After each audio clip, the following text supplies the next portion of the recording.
আসসালামু আলাইকুম এভরিওয়ান, আশা করি ভালো আছেন। আলহামদুলিল্লাহ, আমি পলি ইউকে ব্লগস থেকে কইরা আজকে আর একটা ভিডিও লই আইলাম। আশা করি দেখে ভালো লাগবো। আমি আজকে কারি রান্ধিতাম, আসলে একটা চিকেন কারি রান্ধিলাম। তো চিকেনটা ভিজিয়ে রাখছি, গোল মাছ ভিজিয়ে রাখছি, গোল মাছ বনিবার লাগি।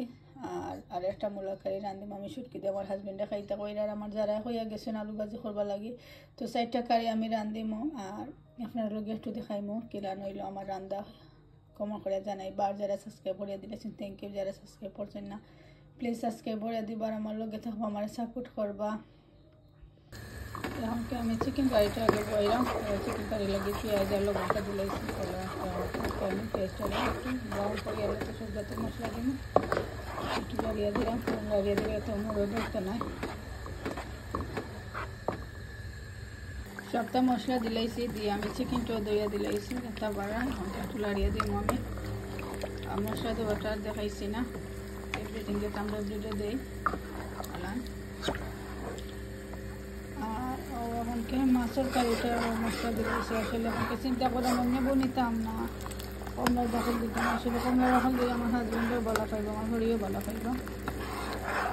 দেখি কমলার দখল দেখে দিলাইব, দিলে আসলে খাইবা উঠিব।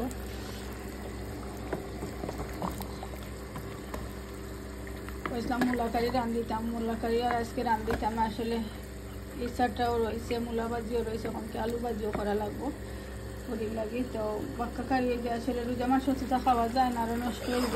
কালকে মূলা কারিটা রান্ধিনি। এখন আমি বইয়া লবণ আর হলুদ লাগাইয়া মাছটা বিরানো বই দিতে দেওয়া মাথা এই তারপরে কমলা দখল দিয়েছিলাম, রান্ধি লইলাম। চিন্তা করলাম কমলা দখল দিয়ে রান্ধিলে আসলে খাইতেও ভালো লাগবে। কিন্তু বলে রাখতে এখন কিন্তু আমি লাগিয়ে জন্য বলছিলাম মূলার কারি করতাম না, তো মূলার কারিটা আমিও করে লিখছি। আর এখন কি শিরা দিচ্ছি আর কি জাল খাইবার লাগে। আর আমার আমরা ঘর সালামটা হয়ে গেছে আসলে, আরও একটা বাদ হয়েছে আমার হরির লাগে। আর চিকেন কারিটাও হয়ে গেছে, দেখতে পাররা আমি বাদিটা সাইডে পুষিনি। আর এখন কি আমি একটা সানা বুনিতাম করি, সানা কি করতাম করি হরিজন করে দিচ্ছি স্টার্টার হইতে রেডি করিলে। আমি সানাটাও দিয়েছি,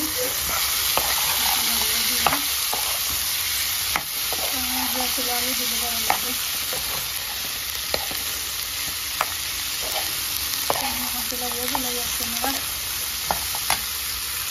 সানার মাঝে মধ্যে খাতা দিলাইছি। আর 1 মিনিটের মাঝে আপনি রাহমা লাগিয়ে টাকা দিলাম। সানাটা হয়ে গেছে।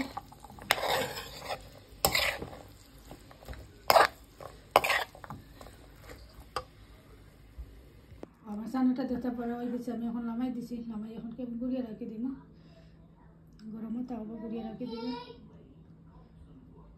খুব সুন্দর হয়েছে সানাটা আমার দেখতে পারা। ধনে পাতা কাঁচা মরিচ আলু দিছি, 2টা আলু দিছি আমি সিদ্ধ দিয়ে। এখন কি আমি কটা আলু চপ করলাম দেখতে পারা। সেদিন বানাইছিলাম তো 2 দিন খাইলাম, এখন তো আজকে আবার বানাইলাম, তো আরও 2 দিন খাওয়া যাইব। 2 দিন তরকারি আমি বানাইলাই। আসলে তো ফ্রিজও তো বানাইয়া রাখতেও ওদের ভালো লাগে না খাইতে।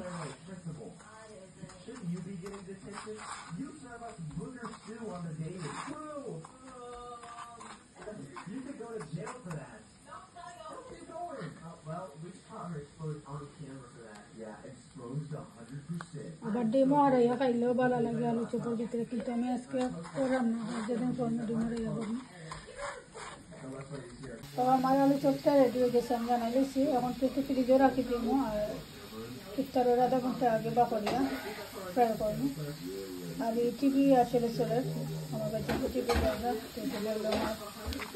কিলান হইলে আমার আলু চপ বানানো একটু কমা হয়ে জানাইবা। আর আমার সাপোর্ট করবা, লাইক করবা, শেয়ার করবা, সাবস্ক্রাইব করিয়া দিবা।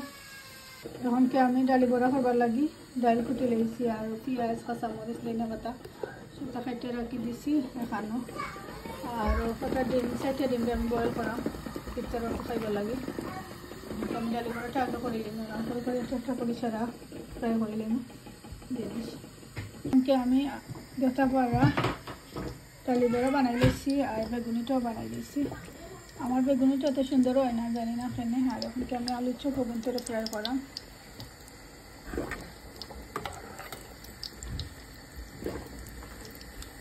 সাইডে বার বাদে আমি আরও সাইডে উঠে দিলাম, তো বাদে একদম আর হয় না।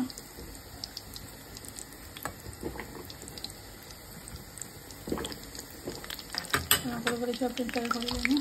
আমার ডিমটা বয়েল হয়ে গেছে, ডিমটা আমি চলে গেলাম পাতা বাড়া ক্লিন করে লেছেন কুচিয়া। কারণ আমি ওটা আমি এরকম বেচিনতে লাগি। আমি 3টা করাম ব্রেডের একটা, কারণ রসুন একটা আমি একটা খাইমো, আর আমি খাটিলে মাঝখানে দিয়ে যদি বেচিনতে চাই রসুন আশি পাতা খাইতে দিব, 80 টাকা খাইবা করে আমার কিছু মনে হন না। তারপর খাটিলে খাটি আললে খাইতে খাইবা তারা।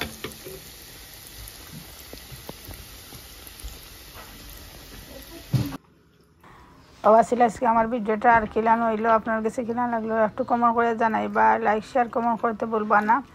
আর যারা সাবস্ক্রাইব করে দিলেছেন থ্যাংক ইউ, যারা সাবস্ক্রাইব করছেন না প্লিজ সাবস্ক্রাইব করে দিবা। আর বিদায় নিলাম, সব ভালো থাকুক, আসসালামু আলাইকুম। নেক্সট ভিডিও ইনশাআল্লাহ আবার সামনে।